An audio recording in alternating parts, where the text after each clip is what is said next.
Motor ini kelihatannya sehat, aki normal, tapi setiap di starter bunyinya cuma cetak-cetek. Kira-kira apa yang bikin motor ini nggak mau nyala sama sekali?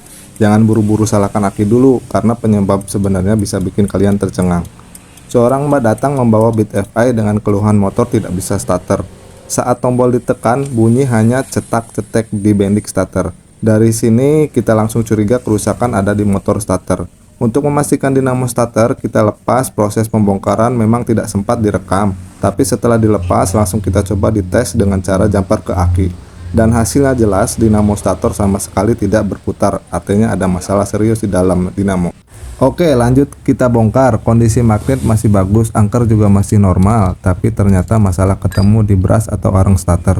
Bagian kecil inilah yang sudah aus atau habis, sehingga arus listrik tidak bisa tersambung. Inilah penyebab motor sama sekali tidak bisa hidup walau aki masih sehat. Sekarang kita masuk ke tahap pembersihan. Semua bagian dinamo starter dibongkar total. Bagian di dalamnya penuh debu halus dan sisa arang lama yang menumpuk. Kalau dibiarkan bisa mengganggu aliran listrik. Jalur tembaga di angker juga harus dibersihkan satu per satu, karena sedikit kotoran saja bisa membuat arus listrik tidak sambung.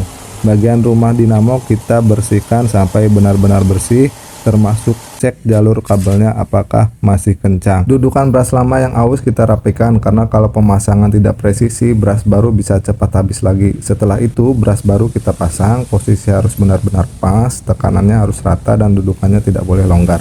Sambil pasang kita pastikan pegasnya menekan dengan sempurna agar arus listrik bisa langsung mengalir tanpa hambatan. Dinamo atau motor starter lalu dirakit kembali, baut satu persatu kita kencangkan dan semua komponen dipastikan terpasang sesuai posisinya.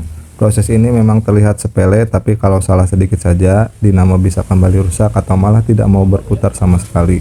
Begitu dinamo selesai dirakit, langsung kita pasang kembali ke motor. Kabel diperiksa ulang, semua baut kita pastikan kuat dan posisi dinamo tidak boleh miring. Dan sekarang momen yang paling ditunggu, tombol starter ditekan dan motor langsung hidup normal. Hanya dengan sekali tekanan tidak ada lagi bunyi cetak-cetek. Artinya perbaikan berhasil. Pemilik motor pun lega karena masalah yang awalnya terlihat berat ternyata hanya disebabkan oleh brush kecil yang aus. Karena sekalian juga minta ganti oli, kita langsung lakukan pergantian oli mesin. Oli lama dikuras diganti dengan oli baru agar performa motor lebih terjaga dan mesin tetap awet. Semua pekerjaan ini selesai dengan biaya hanya Rp100.000.